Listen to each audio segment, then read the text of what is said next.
Hare Krishna everyone. Welcome back to another session of Bhagavad Gita weekly sessions जो कि every Sunday दोपहर 2 बजे होते हैं और हमारे साथ बहुत सारे डिवोटीज़ जुड़े हुए हैं। अभी उनसे भी आपको मिलाएंगे। पहले हम मंगलाचरण से स्टार्ट करेंगे आज के सेशन को। ओम अज्ञानतिमिरान्धस्य ज्ञानञ्जनशलाकया चक्षुरुन्मिलितं येन तस्मै श्रीगुरुवे नमः।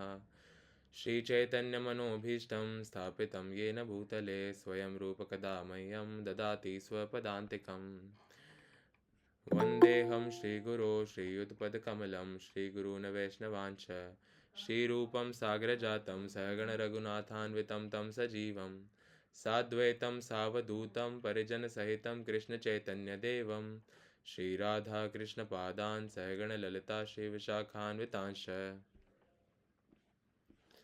नमो विष्णुपादाय कृष्णप्रेष्ठाय भूतले श्रीमते भक्तिवेदान्त स्वामिन् इति नामिने। नमस्ते सारस्वते देवे गौरवाणी प्रचारिणे निर्विशेषशून्यवादी पाश्चात्यदेशतारिणे। नमो महावदान्याय कृष्णप्रेमप्रदायते कृष्णाय कृष्णचैतन्य नामने गौरत्विषे नमः। हे कृष्ण करुणा सिंधो दीनबंधो जगतपते गोपेश गोपिका कांत राधा कांत नमोस्तुते। तप्त कांचन गौरांगी राधे वृंदावनेश्वरी वृषभानुसुते देवी प्रणमामि हरिप्रिये। वाचां कल्पतरुभश्च कृपा सिन्धुभैव च पतितानां पावनेभ्यो वैष्णवेभ्यो नमो नमः। जय श्री कृष्ण चैतन्य प्रभु नित्यानंद श्री अद्वैत गदाधर श्रीवासादि गौर भक्तवृंद। Hare Krishna Krishna Krishna Hare Hare Hare Ram Ram Ram Hare Hare. Hare Krishna Krishna Krishna Hare Hare Hare Ram Ram Ram Hare Hare. Hare Krishna Krishna Krishna Hare Hare Hare Ram Ram Ram Hare Hare. Hare Krishna Hare everyone. Krishna Prabhu ji. Hare Krishna. You all are welcome to the divine discussion of Bhagavad Gita. The song of God.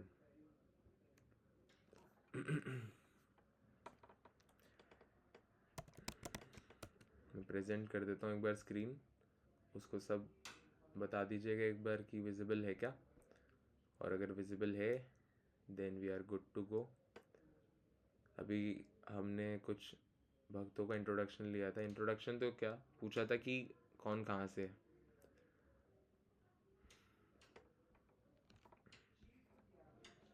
सबको विजिबल है? अब अभी कहाँ से विजिबल है? अभी तो मैंने प्रेजेंट ही नहीं करा।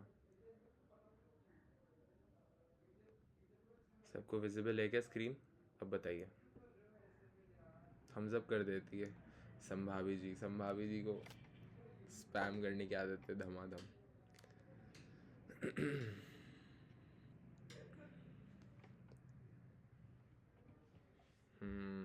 आप पूछाएंगे तो पता चल रहा है, उससे ज़्यादा आपने बताया ही नहीं। मैं पूजा हूँ।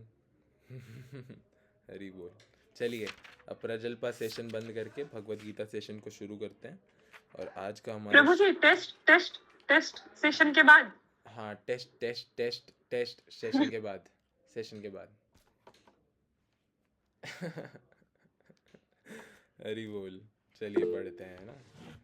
हाँ आदित्य प्रभु बताइए। प्रभु रीड करने के लिए पूछ रहा था। हाँ रीड करिए आप। हरे कृष्णा। बहुत अच्छा। हरे कृष्णा। वीतराग भयक्रोधा मन्मया माहु आश्रितः बहवो ज्ञानतपसा सुता भगवा मद मद मबदाव मागताः। सॉरी, हरे कृष्णा। हरे कृष्णा। मदभाव मागता ना, इसमें द पहले पढ़ेंगे, भ बाद में पढ़ेंगे। आसक्ति भय तथा क्रोध से मुक्त होकर मुझ में पूर्णतया तन्मय होकर और मेरी शरण में आकर बहुत से व्यक्ति भूतकाल में मेरे ज्ञान से पवित्र हो चुके हैं। इस प्रकार से उन सबों ने मेरे प्रति दिव्य प्रेम को प्राप्त किया है। भगवान अर्जुन को ये बता रहे हैं। अच्छा, भगवान ने लास्ट श्लोक में क्या कहा था? जैसे होता है ना कि कुछ भी हम देखते भी हैं ऑनलाइन सीरीज तो एक रिकैप होता है, तो रिकैप में हम एक बार प्रीवियस श्लोक को पढ़ते हैं। भगवान बताते हैं, जन्म कर्म च मे दिव्यमेवं यो वेति तत्वतः त्यक्त्वा देहम पुनर्जन्म नैति मामेति सोर्जुना। भगवान कहते हैं कि आई एम द, जो मेरे आविर्भाव तथा कर्मों के दिव्य प्रकृति को जानता है, वह इस शरीर को छोड़ने पर इस भौतिक संसार में पुनः जन्म नहीं लेता, अपितु मेरे सनातन धाम को प्राप्त होता है। अब भगवान उसको और थोड़ा डिटेल में बता रहे हैं कि मेरे धाम की प्राप्ति के लिए क्या ज़रूरी है। अटैचमेंट, डर और जो गुस्सा है, क्रोध, उससे मुक्त होना बहुत ज़रूरी है। तो क्रोध, आसक्ति, भय, ये आपस में इंटरलिंक्ड है, जो कि इस मटेरियल वर्ल्ड के कॉन्टैक्ट से आते हैं। कैसे कि हम इस मटेरियल वर्ल्ड में अपने सेंसेस को सेटिस्फाई करने के लिए, इंद्रिय सुख के लिए, सेंशुअल प्लेजर के लिए हम जितनी भी मेहनत करते हैं ना, उससे हम कभी सेटिस्फाई नहीं हो पाते। तो हम मेहनत करते हैं किसके लिए? मटेरियल अटैचमेंट को फुलफ़िल करने के लिए, मटेरियल डिज़ायर्स को फुलफ़िल करने के लिए। तो वो अटैचमेंट के कारण करते हैं। फिर उसके बाद भय किस बात का होता है? भय हमेशा बना रहता है ना? ये शरीर में रहते हुए हमेशा भय रहता है। किस किस चीज़ का? जन्म, मृत्यु, जरा, व्याधि, है ना? Old age, birth, death, disease, ये हमारे सबसे बड़े भय हैं। उसके ऊपर क्रोध क्यों आता है? क्योंकि मटेरियल डिज़ायर्स को फुलफ़िल करने के बाद भी हम सेटिस्फाइड फील नहीं करते, हम कंप्लीटली खुश महसूस नहीं करते, तो उससे क्रोध जन्म लेता है। इतनी मेहनत भी करी, इतना सर पीटा अलग अलग चीज़ों पे, लेकिन हैप्पीनेस तो मिली नहीं। क्यों हो रहा है ऐसा? इसमें हमने बुक पढ़ी है on the way to Krishna, उसी में एक एग्जाम्पल होता है कि अगर एक व्यक्ति को कहा जाए कि सुख एक गन्ना होता है, वो बैम्बू की तरह दिखता है। अगर आप वो बैम्बू की तरह दिखता है, बस इतनी हाफ नॉलेज दे दी उनको, और वो व्यक्ति बैम्बू के फील्ड में जाके हर बैम्बू को चबा रहा है, तो उसको मिठास मिल सकती है? बांस को चबा के नहीं मिल सकती है। इसका रीज़न क्या है? कि the source of the source of happiness is wrong, है ना? इसी तरीके से इस मटेरियल वर्ल्ड में हो सकता है हमें लगे कि एक अच्छा रिलेशनशिप, है ना, बहुत पैसा, घर, ये हमें खुश कर सकते हैं, है ना? लेकिन अल्टीमेटली ये हमें क्या देते हैं? सेंशुअल प्लेजर देते हैं, और एक फॉल्स एनवायरनमेंट में रखते हैं कि हम ऐसे खुश हो सकते हैं। तो भगवान क्या बताते हैं कि आसक्ति को छोड़ना होगा, भय को छोड़ना होगा, क्रोध को छोड़ना होगा, और मुझ में पूर्णतया तन्मय होकर, मुझ में ध्यान रख के, मेरी शरण में आकर बहुत से व्यक्ति भूतकाल में, पहले काफ़ी व्यक्ति मेरे दिव्य प्रेम को प्राप्त कर चुके हैं। तो ये बता रहे हैं, इसके तात्पर्य को पढ़ते हैं। जैसा कि पहले कहा जा चुका है, विषयों में आसक्त व्यक्ति के लिए परम सत्य के स्वरूप को समझ पाना अत्यंत कठिन है। सामान्यतया जो लोग देहात्म बुद्धि में आसक्त होते हैं, वे भौतिकतावाद में इतने लीन रहते हैं कि उनके लिए ये समझ पाना असंभव सा है कि परमात्मा व्यक्ति भी हो सकता है। ऐसे भौतिकतावादी व्यक्ति इसकी कल्पना तक नहीं कर पाते जो कि ऐसा भी दिव्य शरीर है जो नित्य तथा सच्चिदानंदमय है। भौतिकतावादी धारणा के अनुसार शरीर नाशवान, अज्ञानमय तथा अत्यंत दुखमय होता है। शरीर कैसा होता है? मटेरियल कंसेप्शन की वजह से शरीर कैसा होता है? कि मटेरियल कंसेप्शन में, मटेरियली जो शरीर हमें मिला हुआ है वो कैसा होता है? नाशवान होता है, अज्ञानमय होता है, अत्यंत दुखमय होता है। हमने दुख के बारे में बात करी है ना।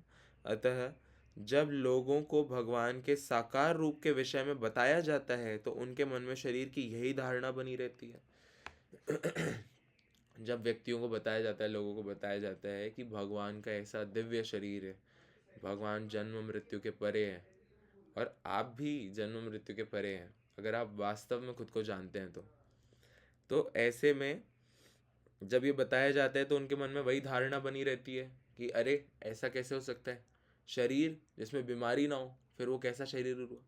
क्योंकि इतना कॉन्क्रीट हो गई है ना वो नॉलेज शरीर में रहते रहते कि हमें लगता है कि दुख तो आना ही है, दुख नहीं आएगा तो सुख का पता ही नहीं चलेगा।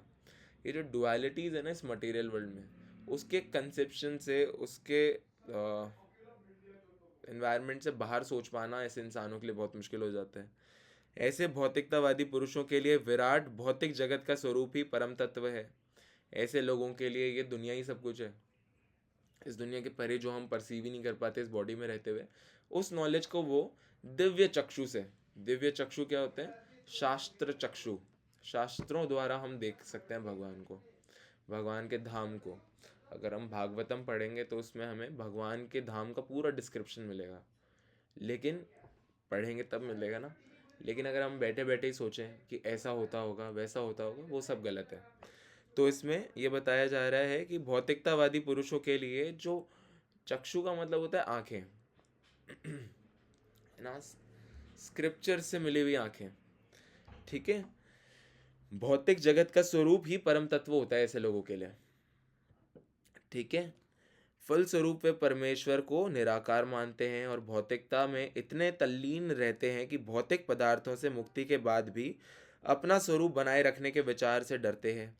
जब उन्हें यह बताया जाता है कि आध्यात्मिक जीवन भी व्यक्तिगत तथा साकार होता है तो वह पुनः व्यक्ति बनने से भयभीत हो उठते हैं। फलतः वह निराकार शून्य में तदाकार होना पसंद करते हैं।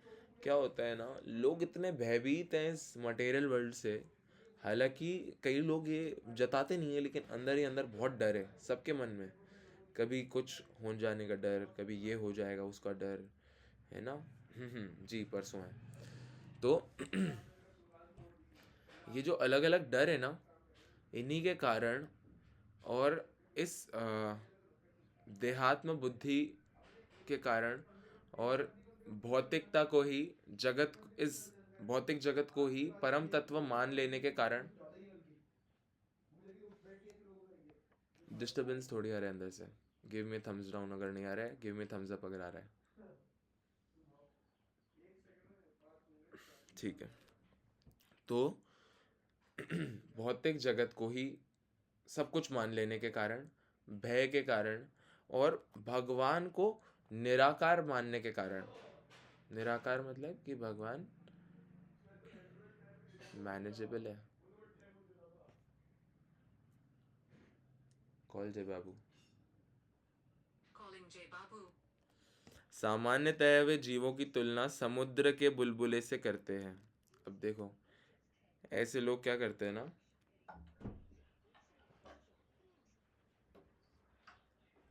ऐसे लोग क्या करते हैं ना, वो सोचते हैं कि भगवान देखो सबको एकदम सम अप करते हैं, हम अच्छे से समझेंगे कि भगवान क्या है, निराकार है। भौतिक जगत क्या है, दुखमय है। इंसानी जीवन कैसा है, दुखों से भरा है। मतलब ये जो इंडिविजुअलिटी है, जो व्यक्ति होना है अपने आप में, वो एक बड़ा दुखमय जीवन है, दुख है इसमें बहुत।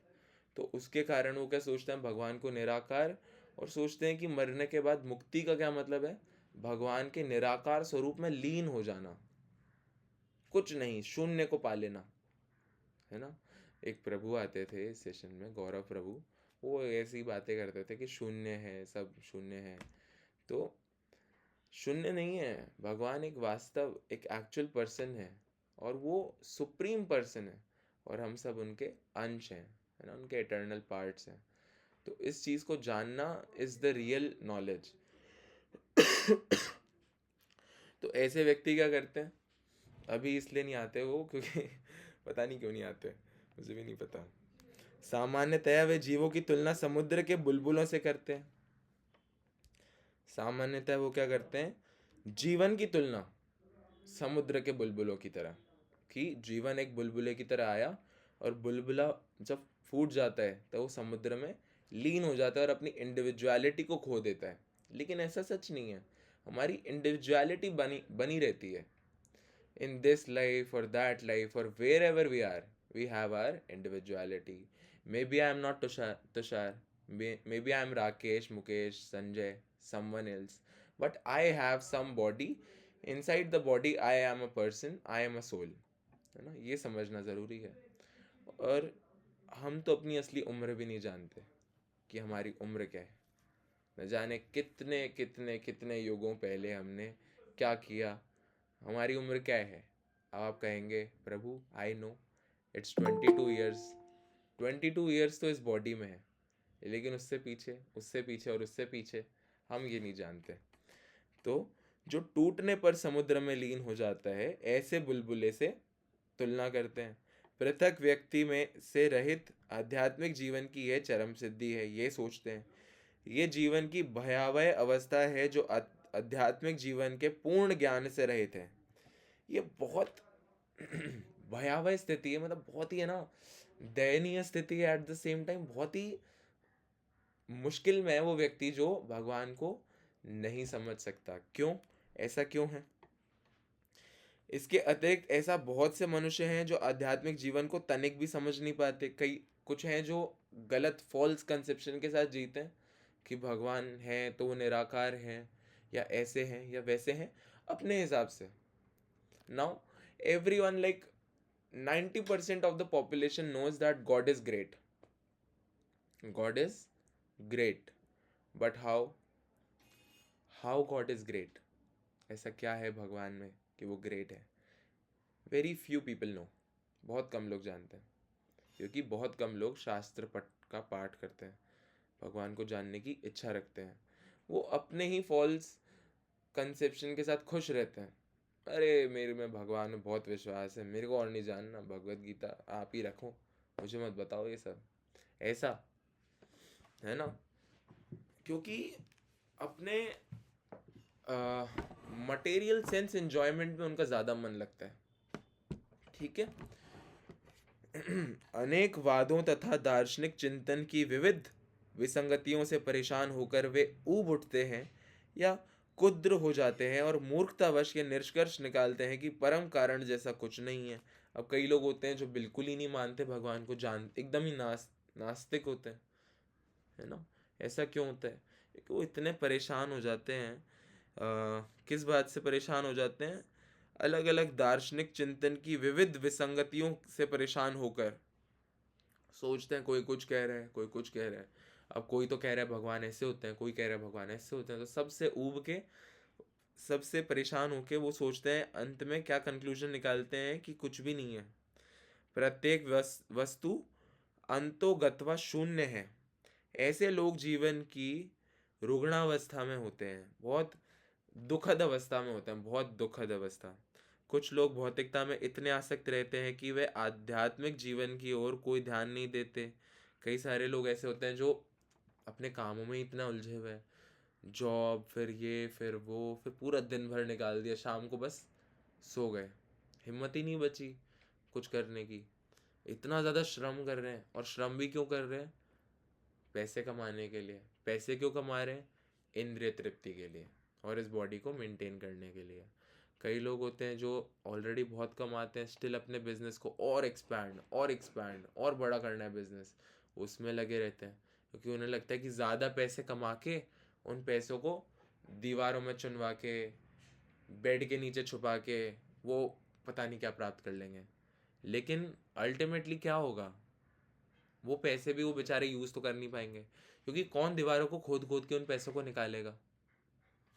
मर जाएंगे ऐसे ही, है ना. और मरने के बाद क्या क्या अपना, है ना.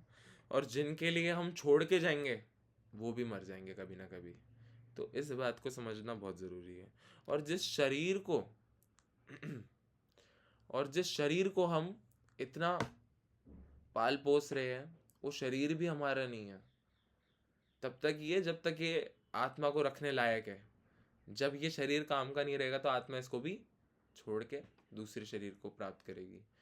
तो जब हम इस तरह की नॉलेज समझते हैं ना, जब हम भगवत गीता को पढ़ते हैं, जब हम ये समझते हैं, तब भगवान के नाम जप से और इस नॉलेज को समझने से, गुरु की वाणी से, गुरु के आश्रय लेके हमें नेक्स्ट श्लोक में पता चलेगी ये बात कि हमें फिर आसक्ति से रहित हो पाते हम। जैसे भगवान इस श्लोक में कह रहे हैं, आसक्ति भय तथा क्रोध से मुक्त होकर। तो इनको छोड़ने का तरीका क्या है? जब रियलिटी पता चलेगी तब अपने आप छूट जाएंगे।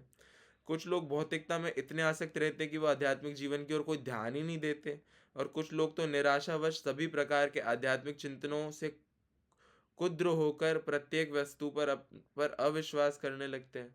इस अंतिम कोटि के लोग किसी न किसी मादक वस्तु का सहारा लेते हैं, और उनके मति विभ्रम को कभी कभी आध्यात्मिक दृष्टि मान लिया जाता है। मनुष्य को भौतिक जगत के प्रति आसक्ति के 3 अवस्थाओं से छुटकारा पाना होता है। अब ऐसे लोग क्या करते हैं, किसी न किसी और चीज़ का आश्रय ले लेते हैं, क्योंकि हम कभी भी इंडिपेंडेंट नहीं हो सकते, है ना। ये भी हम जानते हैं, हम हमेशा डिपेंडेंट है किसी न किसी चीज़ पे, है ना। हम कहते हैं कि हम हीट्रोट्रॉपिक हैं। हीट्रोट्रॉपिक पता है ना सबको, सबने 10th क्लास 9th क्लास पढ़ के आए हैं सब। हीट्रोट्रॉपिक, हीट हीट्रो हीट्रोट्रॉफिक ही तो होता है, गलत तो नहीं कह रहा मैं। हाँ, हीट्रोट्रॉफिक का मतलब होता है कि हम खाना खाते हैं तो हम खुद अपना खाना प्रोड्यूस नहीं कर सकते, हम प्लांट से अपना खाना लेते हैं, एनिमल्स को खा के अपने बॉडी को न्यूट्रिशन प्रोवाइड करते हैं, तो उनको हीट्रोट्रॉफिक एनिमल्स कहते हैं। हीट्रोजेनस के हीट्रोजेनस तो प्रभु वो होता है, मिक्सचर होता है जो कंकड़ और पानी करके, समझ गए, आपको याद आ गया होगा। तो हीट्रोट्रॉफिक होता है वो, ठीक है। तो देखो क्या होता है कि हाँ, हम हीट्रोजेनस हैं, और हम प्लांट्स को कहते हैं साइंटिफिक लैंग्वेज में कि वो ऑटोट्रॉप्स होते हैं, मतलब वो अपने खाने को खुद बनाते हैं, ठीक है। लेकिन स्टिल प्लांट्स भी किस पे डिपेंडेंट है? सूरज की लाइट पे, है ना, कार्बन डाइऑक्साइड पे, और जो उनके रूट्स में हम पानी देते हैं उस पे। तो हर कोई किसी ना किसी चीज़ पे डिपेंडेंट है। ये चीज़ तो हमें साइंस भी बताती है कि हम किसी ना किसी पे डिपेंडेंट हैं। इसी तरह से सुख प्राप्त करने के लिए हम इस भौतिक जगत में एक दूसरे पर आश्रित हो जाते हैं कि मेरे को इस पर्टिकुलर पर्सन का सुबह गुड मॉर्निंग मैसेज नहीं आएगा तो मेरी गुड मॉर्निंग होगी ही नहीं। मेरी गुड मॉर्निंग ही तभी होगी जब मेरे को किसी का मैसेज आए, है ना। या फिर आज तो मैं स्कूल गया, मेरा दोस्त ही नहीं आया, मुझे तो मज़े ही नहीं आया स्कूल में। आज तो स्कूल में कुछ मज़ा ही नहीं आया, है ना। तो क्यों? क्योंकि हम किसी ना किसी पे डिपेंडेंट रहते हैं ना। तो मनुष्य को भौतिक जगत के प्रति आसक्ति की तीनों अवस्थाओं से छुटकारा पाना होता है। ये है आध्यात्मिक जीवन की उपेक्षा, मतलब आध्यात्मिक जीवन की का तिरस्कार करने से बचना चाहिए। इससे मुक्त हो जाएगा ना कोई, मतलब इन चीज़ों को जो छोड़ देगा वो समझ सकता है स्क्रिप्चर्स की नॉलेज को, भगवान को, है ना। आध्यात्मिक साकार रूप का भय कई लोगों को होता है कि अरे मुक्ति, मुक्ति में क्या होगा, डरते हैं, मुक्ति से भी डरते हैं कि तब क्या होगा, फिर हमारा क्या होगा, फिर हम दोबारा से कोई पर्सन बन जाएंगे। इस तरह से जीवन की हताशा से उत्पन्न शून्यवाद की कल्पना, जो जीवन से परेशान होकर शून्यवाद, मतलब कुछ नहीं चाहते, अब उनको अपने कुछ नहीं चाहने को रीडायरेक्ट करना चाहिए, किसको? भगवान की तरफ। जीवन की इन तीनों अवस्थाओं से छुटकारा पाने के लिए प्रामाणिक गुरु के निर्देशन में भगवान की शरण ग्रहण करना और भक्तिमय जीवन के नियम तथा विधि विधानों का पालन करना आवश्यक है। भक्तिमय जीवन की अंतिम अवस्था भाव या दिव्य ईश्वरीय प्रेम कहलाती है। भक्ति रसामृत सिंधु के अनुसार भक्ति का विज्ञान इस प्रकार है: आदो श्रद्धा तथा साधु संगोस्थ भजन क्रिया, ततो नई निवृत्ति स्यात्तो निष्ठा रुचिस्ततः, अथासक्तिस्ततो भावस्ततः प्रेमा भेउदञ्जति, साधका नामयं प्रेमण प्रादुर्भावे भवेत् कर्म। प्रारंभ में आत्म साक्षात्कार की सामान्य इच्छा होनी चाहिए। यहाँ पे क्या बताया गया है कि भक्ति का विज्ञान इस प्रकार, है ना, भक्तिमय जीवन इस प्रकार हमें मिल सकता है। कैसे? प्रारंभ में क्या होना चाहिए? सेल्फ रियलाइजेशन की थोड़ी तो इच्छा होनी चाहिए कि मैं कौन हूँ, मैं किस लिए आया हूँ, मेरी लाइफ का पर्पस क्या है। ये क्वेश्चन जो लेके आता है ना, वो समझ सकता है भगवान को। इससे मनुष्य ऐसे व्यक्तियों की संगति करने का प्रयास करता है जो आध्यात्मिक दृष्टि से उठे हुए होते हैं। ऐसे में क्या होता है, व्यक्ति थोड़े स्पिरिचुअल नॉलेज वाले लोगों का एसोसिएशन लेता है। देन अगली अवस्था में गुरु से दीक्षित होकर नव दीक्षित भक्त उसके आदेशानुसार भक्ति योग प्रारंभ करता है। फिर क्या करता है, नेक्स्ट स्टेज में वो गुरु महाराज से दीक्षा ले लेता है और फिर गुरुदेव से दीक्षा लेने के बाद वो नव दीक्षित होकर के गुरु के निर्देशों का पालन करता है। उसके आत्म साक्षात्कार में स्थिरता आती है और वह श्री भगवान कृष्ण के विषय में श्रवण करने के लिए रुचि विकसित करता है।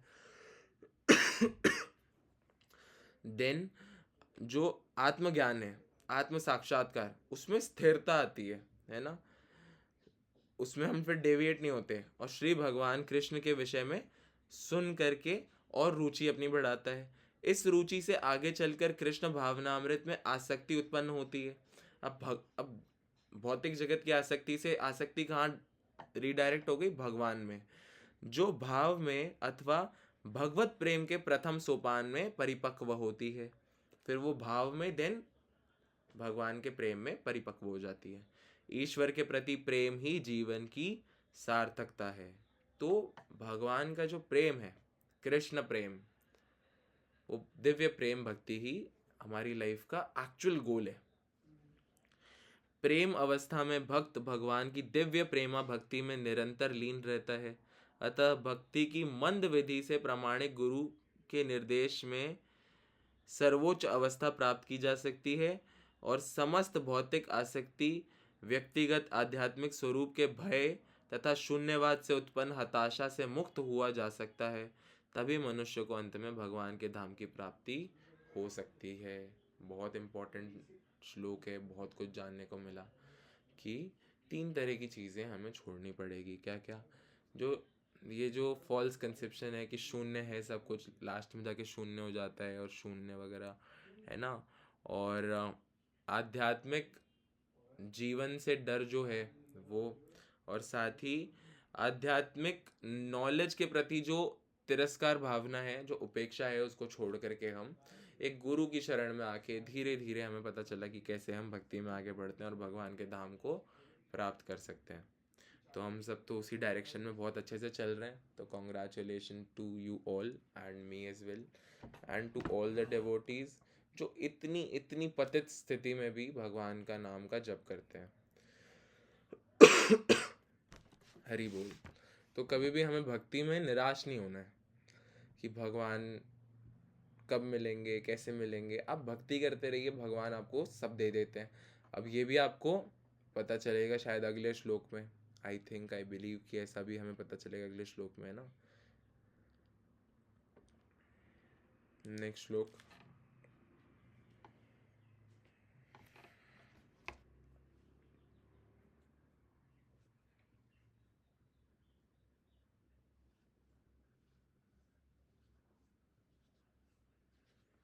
हरे कृष्णा।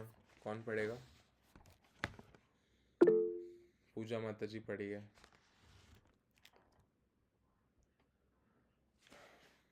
अवीरू प्रभु जी पढ़ रहे तो उनको पढ़ा दीजिए फिर। माता जी पढ़िए ना आप।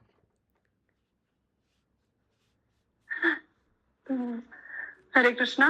हरे कृष्णा। ये यथा मां प्रपद्यन्ते तां तथैव भजाम्यहम् माम वर्तमानुवर्तन्ते मनुष्यः पार्थ सर्वशः। हरे कृष्णा। जिस भाव से सारे लोग मेरी शरण ग्रहण करते हैं उसी के अनुरूप मैं उन्हें फल देता हूँ। हे पार्थ, प्रत्येक व्यक्ति सभी प्रकार से मेरे पथ का अनुगमन करता है। हरि बोल। बहुत अच्छा, बहुत अच्छा, इसका भी तात्पर्य बहुत अच्छा है। हरि बोल। प्रत्येक व्यक्ति कृष्ण को उनके विभिन्न स्वरूपों में खोज रहा है। भगवान श्री कृष्ण को अंशतः उनके निर्विशेष ब्रह्म ज्योति तेज में तथा प्रत्येक वस्तु के कण कण में रहने वाले सर्वव्यापी परमात्मा के रूप में अनुभव किया जाता है। लेकिन कृष्ण का पूर्ण साक्षात्कार तो उनके शुद्ध भक्त ही कर पाते हैं। फलतः कृष्ण प्रत्येक व्यक्ति की अनुभूति के विषय हैं और इस तरह कोई भी और सभी अपने अपनी इच्छा के अनुसार तुष्ट होते हैं। दिव्य जगत में भी कृष्ण अपने शुद्ध भक्तों के साथ दिव्य भाव से विनिमय करते हैं। क्या मतलब है कि प्रत्येक व्यक्ति कृष्ण को उनके विभिन्न स्वरूपों में खोज रहा है। अब आज देखिए, कोई कोई बच्चा बोले नहीं नहीं मुझे तो फ़ोन चलाना है, फ़ोन चलाना है। अरे भाई, फ़ोन के भी एक एक एटम में भगवान है।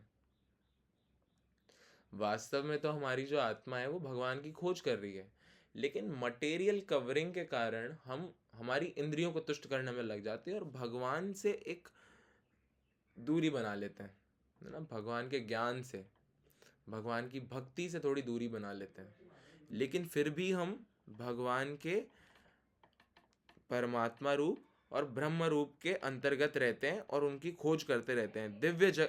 अब दिव्य जगत में, भगवान के धाम में भी कृष्ण अपने शुद्ध भक्तों के साथ दिव्य भाव से विनिमय करते हैं। विनिमय मतलब लेन देन। लेन देन क्या होती है? प्रेम की लेन देन। अगर कोई व्यक्ति किसी के लिए प्रेम से कुछ करता है तो दूसरा व्यक्ति प्रेम में कुछ करता है, फिर वो कुछ, अरे होता है ना, हम यहाँ पे भी देखते हैं।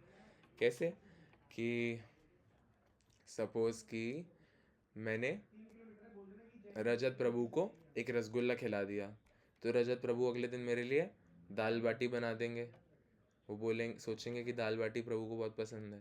फिर तीसरे दिन मैं उनके लिए कुछ और बना दूंगा। खैर, उनको भी दाल बाटी पसंद है तो मैं भी दाल बाटी और बना दूंगा उनके लिए, है ना। उन्होंने 2 बाटी बनाई, मैं 4 बना दूंगा। ऐसे हम ज़्यादा ज़्यादा करने में लगे रहते हैं और एक दूसरे को खुश करने में लगे रहते हैं। इस तरह से भगवान भी क्या करते हैं? अपने दिव्य जगत में अपने शुद्ध भक्तों के साथ दिव्य भाव से विनिमय करते हैं। जिस तरह की भक्त उन्हें चाहता है, जैसे भक्त उन्हें चाहता है, वैसे भगवान उस लव को रेसिप्रोकेट करते हैं और उससे कई गुना ज़्यादा ही करते हैं।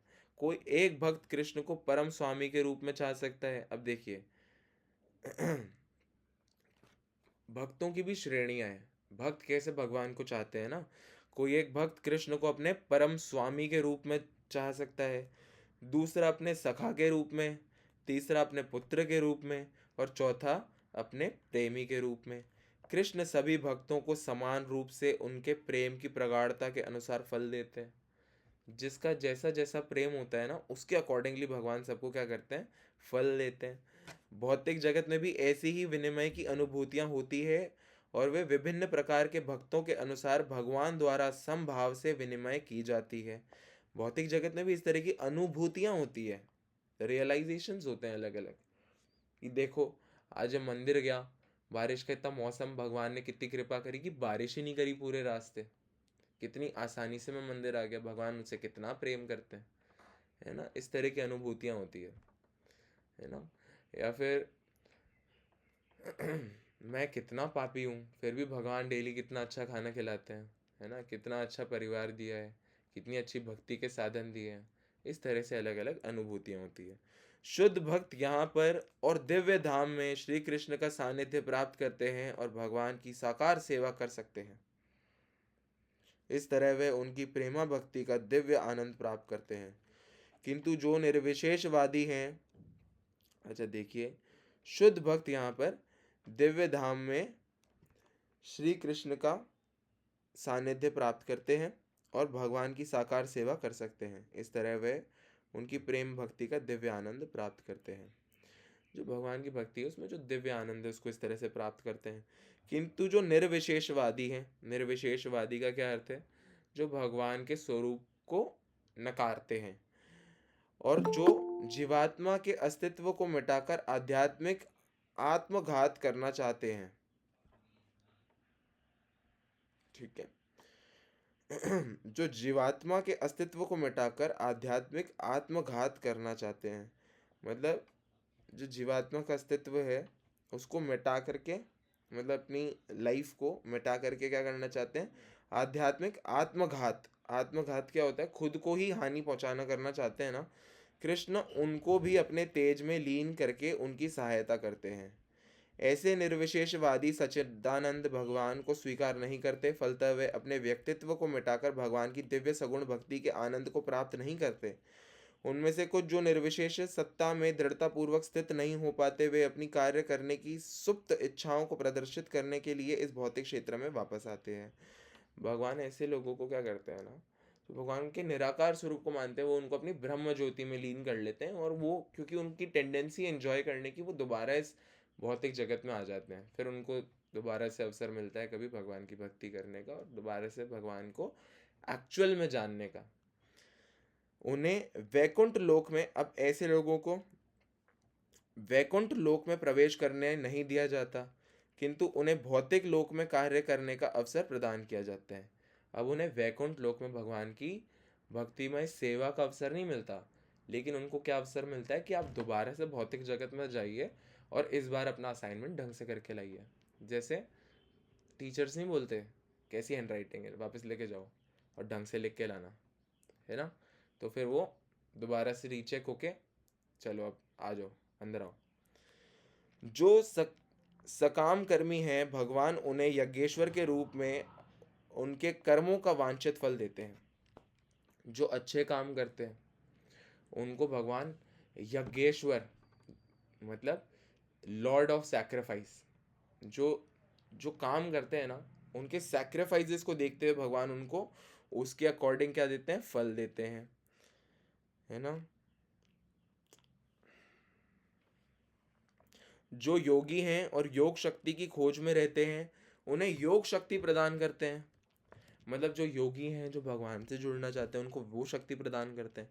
दूसरे शब्दों में प्रत्येक व्यक्ति की सफलता भगवान की कृपा पर आश्रित रहती है, और समस्त प्रकार की आध्यात्मिक विधियां एक ही पथ में सफलता की विभिन्न कोटियां हैं।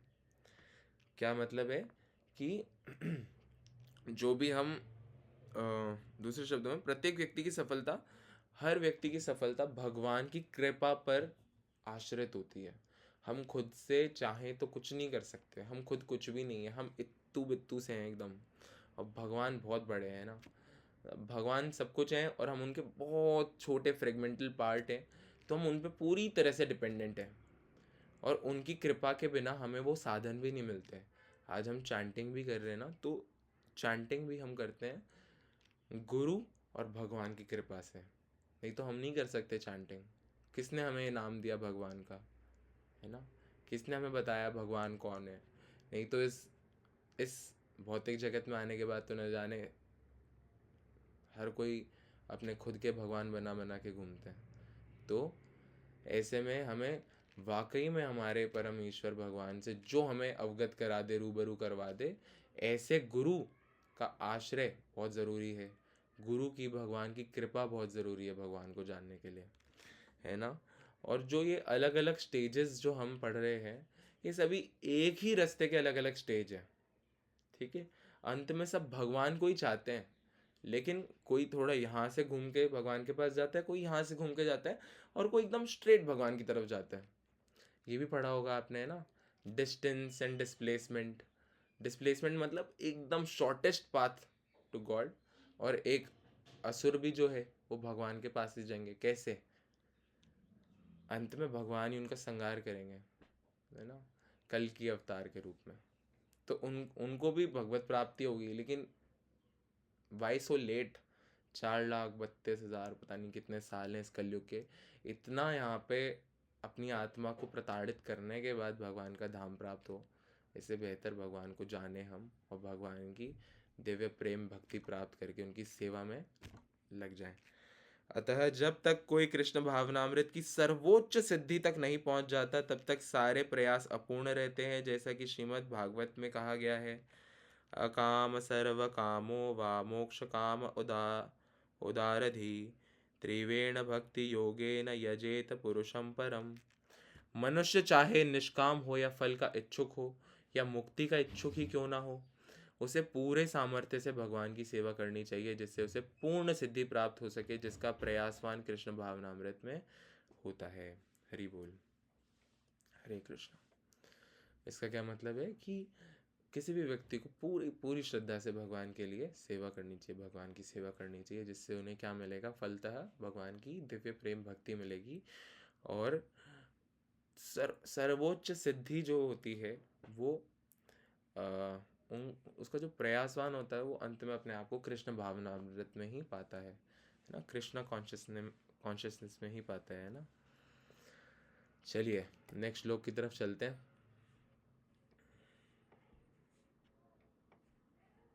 इस चैप्टर का नाम है ट्रांसेंडेंटल नॉलेज, दिव्य ज्ञान। तो ये बहुत फुल ऑफ नॉलेज है ये चैप्टर्स।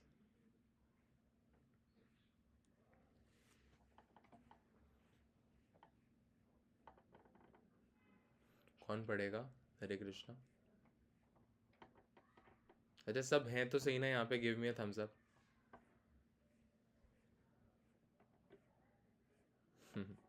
चलो, बहुत अच्छा। कांक्षन्तः कर्मणां सिद्धिं यजन्त इह देवता, क्षिप्रं हि मानुषे लोके सिद्धिर्भवति कर्मजा। इस संसार में मनुष्य सकाम कर्मों में सिद्धि चाहते हैं, फलस्वरूप वे देवताओं की पूजा करते हैं। निसंदेह संसार में मनुष्यों को सकाम कर्म का फल शीघ्र प्राप्त होता है, जल्दी मिल जाता है। तो इसके परपट में, इसके तात्पर्य हमें बहुत सी चीज़ें जानने को मिलेगी, है ना। जो देवताओं की भक्ति करते हैं, देवताओं की भक्ति नहीं होती, देवताओं की पूजा ज़रूर होती है। जो भक्ति टर्म है ना, टर्म भक्ति, भक्ति का अर्थ होता है भगवान से जुड़ा हुआ होता है वो, लेकिन उसको पाखंड के रूप में और लैक ऑफ नॉलेज के रूप में उसको देवताओं से भी जोड़ा जाता है। हालांकि ऐसे में किसी व्यक्ति को ये लग सकता है कि देवताओं की तो डिसरिस्पेक्ट हो रही है। नहीं, बिल्कुल डिसरिस्पेक्ट नहीं हो रही है। अगर आप भगवान श्री कृष्ण की भक्ति करते हो ना, तो देवता उससे प्रसन्न होते हैं, क्योंकि वो स्वयं भगवान की भक्ति करते हैं। इसमें अगर आपने कृष्णा बुक पढ़ी हो तो the advent of Lord Shri Krishna, जब भगवान यहाँ पे अवतरित होते हैं ना, जब भी किसी लोक में कोई परेशानी होती है ना, असुरों का थोड़ा राज्य स्थापित हो जाता है, असुरों की ज़्यादा चलने लग जाती है, तो क्या होता है कि तो सारे देवता भगवान श्री कृष्ण के पास जाते हैं ना, महाविष्णु के पास जाते हैं, उनके पास जाके उनकी उपासना करते हैं और कहते हैं कि आप हमारी हेल्प करिए। अब डायरेक्टली वो भगवान के दर्शन भी नहीं पा पाते, क्षीर सागर के तट पे जाके भगवान को प्रे करते हैं कि आप सुनिए हमारी बात। और ऐसे में भगवान डायरेक्टली किसी को दर्शन नहीं देते, वो ब्रह्मा जी के दिल में मैसेज ट्रांसफ़र कर देते हैं। हृदय के माध्यम से भगवान ब्रह्मा जी को मैसेज ट्रांसफ़र करते हैं, फिर ब्रह्मा जी उसको ब्रॉडकास्ट करते हैं सारे देवी देवताओं में। ऐसे वो नॉलेज सब तक पहुंचती है। भगवान अनरीचेबल है देवताओं के भी। सकाम कर्म होता है अच्छे कर्म। स का मतलब होता है अच्छा, अ का मतलब होता है बुरा करके, या फिर नहीं, नेगेटिव हो जाता है अ के साथ, एस के साथ वो पॉजिटिव हो जाता है, मतलब पॉजिटिव कर्म। ठीक है। तो इस संसार में मनुष्य अच्छे कर्मों में सिद्धि चाहते हैं कि हम अच्छा करें, हम दुनिया का भला करें, हम कुत्ता बिल्ली की देखभाल करें, है ना, जो कि अच्छी बात है। लेकिन उसमें ये जानना ज़रूरी है, उसमें एक रीडायरेक्शन ज़रूरी है कि सब भगवान के हैं, और क्योंकि वो भगवान के हैं तो हम उनकी सेवा करें। लेकिन लोग भगवान, मतलब होता है ना कि जो लोग गॉड कॉन्शियस नहीं है वो नहीं समझ सकते इस बात को, और वो यहीं में ही भ्रमण करते रह जाते हैं, खुशी के लिए कभी यहाँ कभी वहाँ इधर उधर भटकते रहते हैं, और खुशी अंत में प्राप्त नहीं होती। यहाँ पे इसको पढ़ते हैं हम आगे। इस जगत के देवताओं के विषय में भ्रांत धारणा है, और विद्वता का दंभ करने वाले अल्पज्ञ मनुष्य इन देवताओं को परमेश्वर के विभिन्न रूप मान बैठते हैं। इस दुनिया में हम क्या देखते हैं कि देवताओं के विषय में थोड़ी भ्रांत मतलब भ्रमिक नॉलेज, थोड़ी भ्रम समझ गए ना आप, थोड़ी गलत नॉलेज है। क्या है धारणा, क्या है? जो विद्वता का मतलब होता है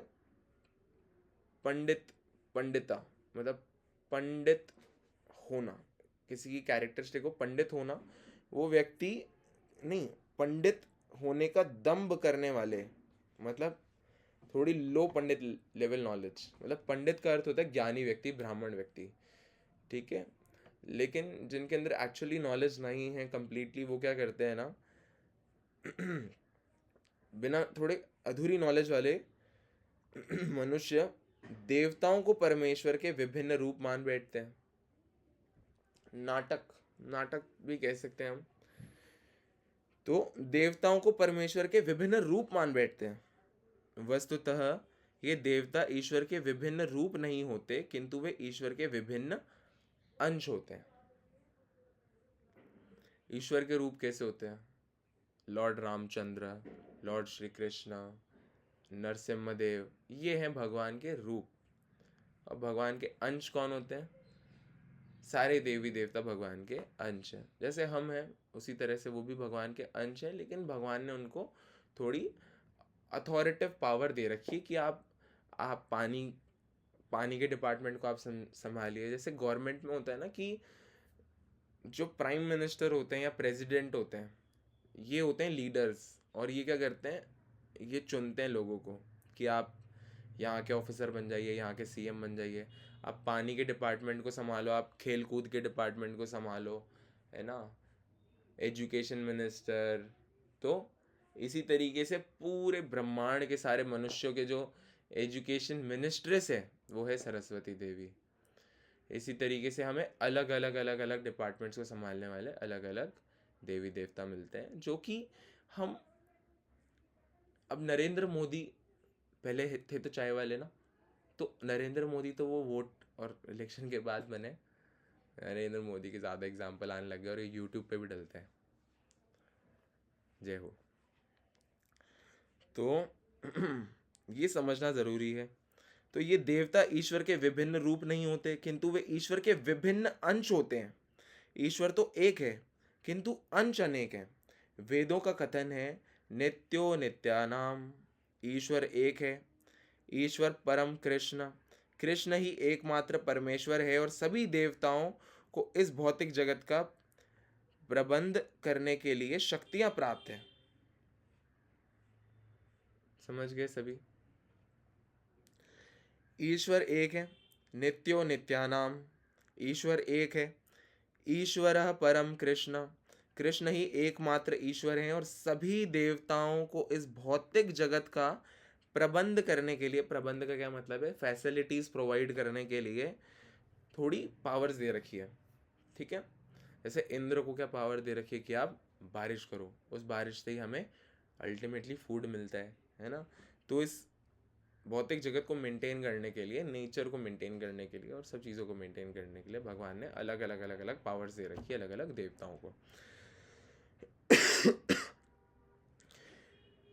ये देवता जीवात्माएं हैं, नित्यानाम। नित्यानाम का मतलब है जीवात्माएं। नित्य, भगवान भी नित्य हैं और हम भी नित्य हैं। नित्य का क्या अर्थ है? जो हमेशा रहे, है ना। समझ रहे हैं सभी? Give me a thumbs up. नित्यो, नित्यो मतलब सिंगुलर, भगवान है नित्यो, और जीवात्माएं हैं प्लूरल, नित्यानाम। नित्यो नित्यानाम, एक भगवान, भगवान के अनेकों अंश हैं जिन्हें विभिन्न मात्रा में भौतिक शक्ति प्राप्त है। वे कभी परमेश्वर, नारायण, विष्णु या कृष्ण के तुल्य नहीं हो सकते। जो व्यक्ति ईश्वर तथा देवताओं को एक स्तर पर सोचता है वह नास्तिक या पाषंडी कहलाता है। यहाँ तक कि ब्रह्मा तथा शिवजी जैसे बड़े बड़े देवता भी परमेश्वर की समता नहीं कर सकते। वास्तव में ब्रह्मा तथा शिव जैसे देवताओं द्वारा भगवान की पूजा की जाती है। शिव विरिचिन्नुत्तम ऐसे करके प्रेयर्स है ना, जो शिव जी भगवान के लिए करते हैं। तो भी आश्चर्य की बात यह है कि अनेक मूर्ख लोग मनुष्यों के नेताओं की पूजा उन्हें अवतार मानकर करते हैं। यह देवता पद इस संसार के शक्तिशाली मनुष्य या देवता के लिए आया है, लेकिन नारायण, विष्णु या कृष्ण जैसे भगवान इस संसार के नहीं हैं। वे भौतिक सृष्टि से परे रहने वाले हैं। निर्विशेषवादियों के अग्रणी श्रीपाद शंकराचार्य तक मानते हैं कि नारायण या कृष्ण इस भौतिक सृष्टि से परे हैं। फिर भी मूर्ख लोग हृत ज्ञान देवताओं की पूजा करते हैं, क्योंकि वे तत्काल फल चाहते हैं। कुछ ना कुछ मटेरियलिस्टिक वांट के कारण सभी क्या करते हैं, देवताओं की पूजा करते हैं कि हमें नॉलेज दो, हमें धन चाहिए, हमें सुख समृद्धि चाहिए, हमें बड़ा घर चाहिए, बंगला चाहिए। कुबेर जी के वो आपने देखा होगा, नाप तोल पे ऐड आता है, कुबेर लॉकेट। किसी ने देखा हो तो, मैं तो पहले देखता था स्कूल जाने से पहले नाप तोल पे। सबने देखा है, आई थिंक सबको नॉस्टैल्जिक फील हो रहा होगा। तो यह देवता, इसमें दे रखा है यह देवता। इसका क्या मतलब है कि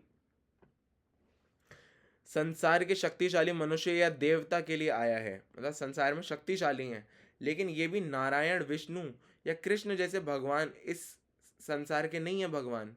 वे भौतिक सृष्टि से परे रहने वाले हैं, जो निर्विशेषवादी के अग्रणी श्रीपाद शंकराचार्य तक मानते हैं। मतलब शंकराचार्य जो हैं वो भगवान के निर्विशेष रूप को मानते थे, उसी का प्रचार करते थे। तो ये जो बातें हैं ये हिस्ट्री में चैतन्य महाप्रभु के समय की है। चैतन्य महाप्रभु और शंकराचार्य जो हैं वो थोड़े आसपास या साथ के ही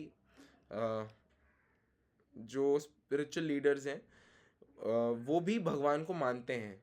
शंकराचार्य तक भगवान नारायण को मानते हैं कि वो इस भौतिक सृष्टि से परे हैं, फिर भी मूर्ख लोग क्या करते हैं, देवताओं की पूजा करते हैं, क्योंकि उन्हें क्या चाहिए, तुरंत। बुद्धिमान व्यक्ति कृष्ण भावनामृत में स्थित रहता है, उसे किसी तत्काल क्षणिक लाभ के लिए किसी तुच्छ देवता की पूजा करने की आवश्यकता नहीं रहती। इस संसार के देवता तथा उनके पूजक इस संसार के संहार के साथ ही विनष्ट हो जाएंगे। देवताओं के वरदान भी भौतिक तथा क्षणिक होते हैं। ये भौतिक संसार तथा इसके निवासी, जिनमें देवता तथा उनके पूजक भी सम्मिलित हैं, विराट सागर में बुलबुले के समान हैं। किंतु इस संसार में मानव समाज क्षणिक वस्तुओं यथा संपत्ति, परिवार तथा भोग की सामग्री के पीछे पागल रहता है। ऐसे क्षणिक वस्तुओं को प्राप्त करने के लिए लोग देवताओं की या मानव समाज के शक्तिशाली व्यक्तियों की पूजा करते हैं। यदि कोई व्यक्ति किसी राजनीतिक नेता की पूजा करके सरकार में मंत्री पद प्राप्त कर लेता है तो वह सोचता है कि उसने महान वरदान प्राप्त कर लिया है। इसलिए सभी व्यक्ति तथा कथित नेताओं को साष्टांग प्रणाम करते हैं, जिससे वे क्षणिक वरदान प्राप्त कर सकें, और सचमुच उन्हें ऐसी वस्तुएं मिल भी जाती है। ऐसे मूर्ख व्यक्ति इस संसार के कष्टों के स्थायी निवारण के लिए कृष्ण भावनामृत में अभिरुचि नहीं दिखाते। वे सभी इंद्रिय भोग के पीछे दीवाने रहते हैं और थोड़े से इंद्रिय सुख के लिए वे शक्तिप्रद जीवों की पूजा करते हैं, जिन्हें देवता कहते हैं। ये श्लोक इंगित करता है कि विरले लोग ही कृष्ण भावनामृत में रुचि लेते हैं, मतलब बहुत वेरी फ्यू। अधिकांश लोग भौतिक भोग में रुचि लेते हैं, फलस्वरूप वे किसी न किसी शक्तिशाली व्यक्ति की पूजा करते हैं। आई थिंक बहुत स्ट्रेट फॉरवर्ड था ये, सब कुछ समझ आ गया। जो लोग मटेरियलिस्टिक वांट रखते हैं, सेंस ग्रेटिफिकेशन, शुक्राचार्य, अच्छा जी। तो जो लोग मटेरियलिस्टिक वांट रखते हैं वो क्या करते हैं, उनको तुरंत प्राप्त करने के लिए कि पैसा चाहिए, कुबेर लॉकेट पहन लो, है ना, अपने बटुए में आप लक्ष्मी जी की फ़ोटो रखो, है ना, लक्ष्मी जी के यहाँ पे आप डेली डेली वो रखो। लक्ष्मी जी भगवान विष्णु के चरण दबाती हैं, है ना। भगवान जो है, भगवान की सेवा में सारे देवी देवता लगे हुए हैं। और क्यों लगे हुए हैं, क्योंकि भगवान एक हैं, उनकी जीवात्माएं अलग है जिनके अंदर है, मतलब इंक्लूडिंग देवी देवता असुर एंड एवरी जीवात्मा is a part of Krishna. तो जो इंद्रिय सुख में ज़्यादा रुचि रखते हैं वो देवी देवताओं की पूजा करते हैं, और उसी कारण से भगवान की भक्ति में इतनी रुचि नहीं रखते। इसलिए जो भगवान की भक्ति में नज़र आते हैं लोग बहुत विरले, बहुत वेरी फ्यू होते हैं, बहुत कम होते हैं। ठीक है, बहुत अच्छा एग्जाम्पल है कि अगर हम किसी गवर्नमेंट ऑफिसर की, मंत्री की थोड़ी सी हम चापलूसी करें, थोड़ा इधर उधर उसके आगे पीछे घूमें, वो बोलेगा अरे तू मेरा बढ़िया चेला है, तेरे को मैं वो बनाऊंगा, अध्यक्ष बना दूंगा यहाँ का, इस वाले जगह का, फिर मज़े करना, थार लेके घूमना और रोड़े रोड़े मारना यहाँ वहाँ जाके, है ना। रोड़ा जमाना, अपना रोड़ा जमाना ऐसे होता है, ये टर्म्स है कुछ। तो ये सारे लोग रोड़ा जमाने में ही लगे रहते हैं, है ना। फिर से हाँ, ये सच बात है। ये हमें एग्जाम्पल से पता चलेगा, और क्लास को थोड़ा एंटरटेनिंग बनाए रखने के लिए हम बीच बीच में थोड़ी ऐसी बातें कर देता हूँ। आप मेन कॉन्सेप्ट से दूर मत होइए, है ना। मेन चीज़ को समझते हुए चलिए। हरियाणवी डायलॉग, हरी बोल। चलिए नेक्स्ट श्लोक की तरफ चलते हैं। मैं सोचता हूँ कभी कभी कि कैमरे के पीछे सब उबासी ले रहे हो तो उनकी नींद उड़ जाएगी ऐसे जोक वोक सुन के। हरी बोल।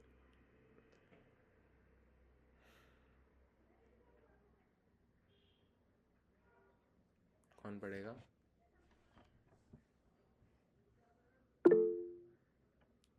अविरू प्रभु पढ़िए।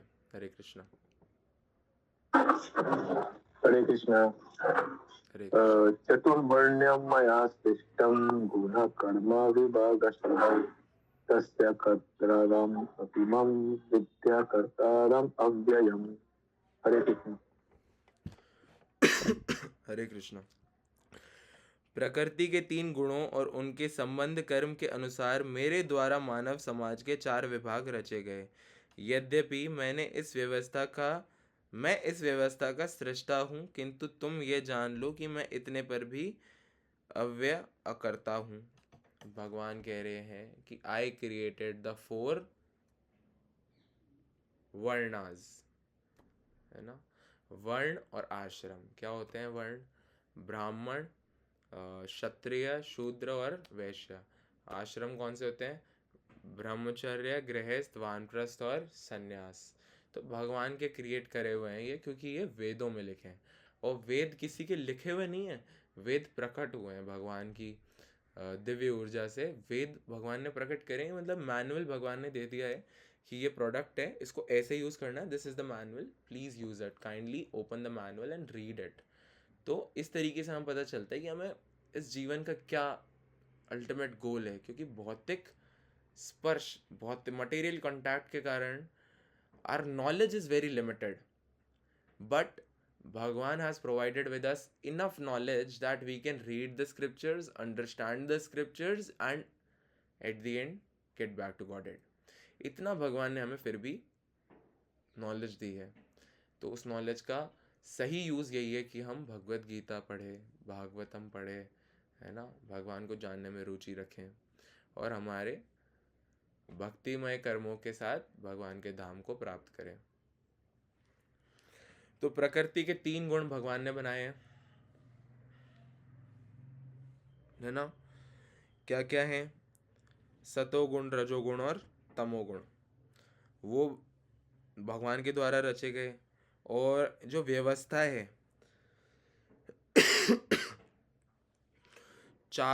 चातुर्वर्ण्यम मया सृष्टम, 4 वर्ण मेरे रचे हुए।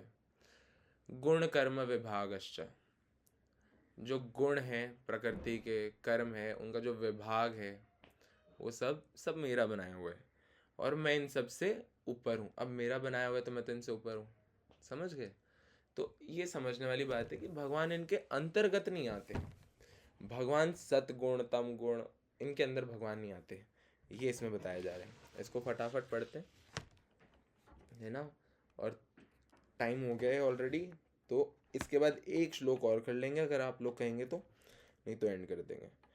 भगवान प्रत्येक वस्तु के सृष्टा हैं, प्रत्येक वस्तु उनसे उत्पन्न है, उनके ही द्वारा पालित है और प्रलय के बाद प्रत्येक वस्तु उन्हीं में समा जाती है। अतः वे ही वर्णाश्रम व्यवस्था के सृष्टा हैं, जिसमें सर्वप्रथम बुद्धिमान मनुष्यों का वर्ग आता है, जो सतोगुणी होने के कारण ब्राह्मण कहलाते हैं।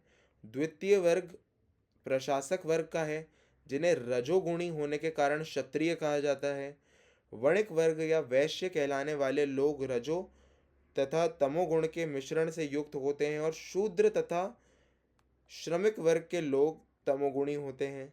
मानव समाज के इन 4 विभागों की सृष्टि करने पर भी भगवान श्री कृष्ण इनमें से किसी विभाग वर्ण में नहीं आते, क्योंकि वे उन बद्ध जीवों में से नहीं हैं जिनका एक अंश मानव समाज के रूप में है। मानव समाज भी किसी अन्य पशु समाज के तुल्य है, किंतु मनुष्यों को पशु स्तर से ऊपर उठाने के लिए ही उपयुक्त वर्णाश्रम की रचना की गई, जिससे क्रमिक रूप से कृष्ण भावनामृत विकसित हो सके। किसी विशेष व्यक्ति की किसी कार्य के प्रति प्रवृत्ति का निर्धारण उसके द्वारा अर्जित प्रकृति के गुणों द्वारा किया जाता है। गुणों के अनुसार जीवन के लक्षणों का वर्णन इस ग्रंथ के 18वें अध्याय में हुआ है। मतलब 18th चैप्टर में हमें गुण के बारे में थोड़ा और पता चलेगा, है ना। किंतु कृष्ण भावना भवित व्यक्ति ब्राह्मण से भी बढ़कर होता है। जो भगवान के भक्त होते हैं वो ये 4 कैटेगरीज, ब्राह्मण, क्षत्रिय, वैश्य एंड शूद्र।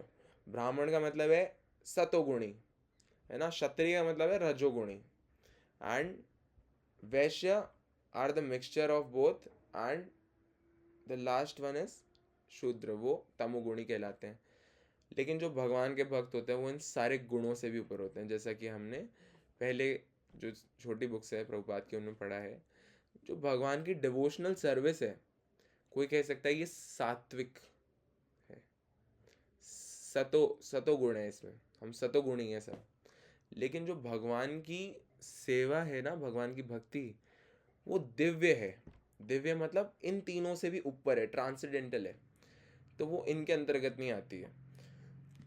तो इसमें ये बताया जा रहा है कि कृष्ण भावना भवित व्यक्ति ब्राह्मण से भी बढ़कर होता है। यद्यपि गुण के अनुसार ब्राह्मण को ब्रह्म या परम सत्य के विषय में ज्ञान होना चाहिए, किंतु उनमें से अधिकांश भगवान कृष्ण के निर्विशेष ब्रह्म स्वरूप को ही प्राप्त कर पाते हैं। किंतु जो मनुष्य ब्राह्मण के सीमित ज्ञान को लांघ कर भगवान श्री कृष्ण के ज्ञान तक पहुंच जाता है, वही कृष्ण भावना भवित होता है, अर्थात वैष्णव होता है। ये डिफरेंस है एक वैष्णव में और एक ब्राह्मण व्यक्ति में। अब आपने एक श्लोक है भगवत गीता का, बहुत इम्पोर्टेंट है, मुझे याद नहीं है, लेकिन उसका मीनिंग ट्रांसलेशन ऐसा है कि बहुत कई सालों तक, कई वर्षों तक, कई बहुत बड़े ड्यूरेशन में जो भगवान के भक्त होते हैं, जो भगवान की भक्ति को प्राप्त नहीं कर पाते, वो अपर प्लैनेट्स में सुख भोग के वापस यहाँ पे आते हैं और एक अच्छे परिवार में जन्म लेते हैं। तो अच्छे परिवारों की व्याख्या इस प्रकार से होती है कि योगी के परिवार, ब्राह्मण परिवार, सुंदर परिवार, सुंदर बच्चे, है ना, और धनवान परिवार। तो उसमें ये बताया जाता है कि धनवान परिवार, ब्राह्मण परिवार और सभी परिवारों में सबसे दुर्लभ, सबसे बढ़िया, सबसे फॉर्चुनेट जन्म कौन सा है? योगियों के परिवार में। योगियों के परिवार में जन्म लेना क्यों अच्छा है? क्योंकि बचपन से ही उनको भगवान की भक्ति बताई जाती है। अब ब्राह्मण जन्म क्यों थोड़ा सा कम अच्छा है? क्योंकि ब्राह्मण जन्म में क्या होता है, अहंकार होने का चांस होता है। जहाँ अहंकार आ गया वहाँ पे दिक्कत हो जाती है। तो ब्राह्मण अहंकारी होते हैं। धनवान व्यक्ति अपने धन से इंद्रिय भोग में प्रवृत्त हो जाता है, शराबी, वैश्यगामी हो जाते हैं उनके बच्चे। तो इसलिए योगियों का जो परिवार है उसमें जन्म मिलना सबसे दुर्लभ है, सबसे अच्छा है, सबसे बेस्ट है।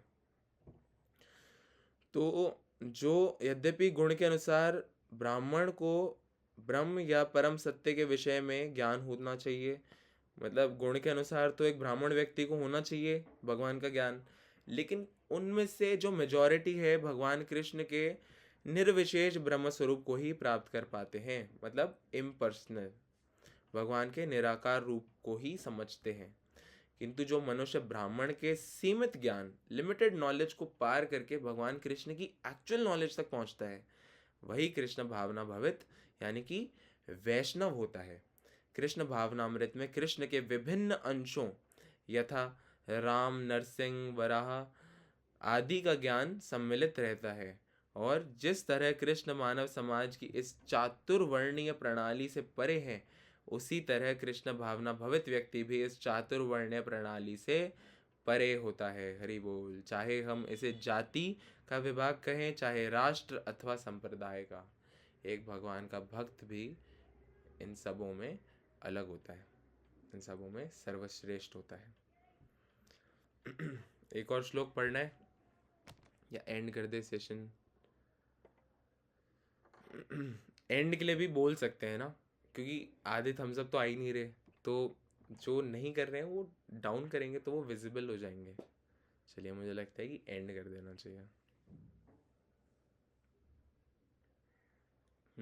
प्रियंका जी बोल रही है ना, ठीक है, तो हम एंड कर देते हैं। नहीं, मुझे मैं बोल रही हूँ एंड मत करना, और एक श्लोक।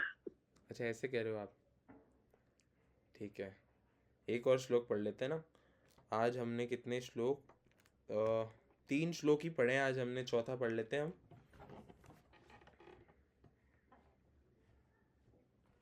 मैं प्रेजेंट करता हूँ, ठीक है? और आप इन सभी श्लोकों को क्या करिए, आप कोशिश करो कि आप इनको, इनके जो लेक्चर्स हैं प्रभुपाद के, वो पढ़ो आप। उसमें आपको एक्स्ट्रा एड ऑन्स इतनी सारी नॉलेज मिल जाएगी, इतनी वैल्यूएबल नॉलेज मिलेगी, बहुत ही बढ़िया। जो मैं भेजता हूँ ना ग्रुप में, आप ऐसे सिंपली लिखो BG, मतलब भगवत गीता, देन श्लोक का नाम लिख दो, फिर आपको वो लेक्चर्स मिल जाएंगे कहीं ना कहीं ऊपर नीचे स्क्रॉल करोगे तो, और साथ में BG 4.14 देन प्रभुपाद ऐसे लिख दो आप। हरे कृष्णा। विरूप प्रभु पढ़िए। नहीं, प्रियंका जी आप पढ़िए, प्रियंका जी ने नहीं पढ़ा है अभी तक। हरे कृष्णा। हरे कृष्णा। न मम कर्माणि लिम्पन्ति, न मे कर्म फले स्पृहा, इति मम इह विजन्ति, कर्म विनाश बद्धते। हरे कृष्णा। हरे कृष्णा, बहुत अच्छा। पूजा माता जी मुंह ऐसे कर रही हैं।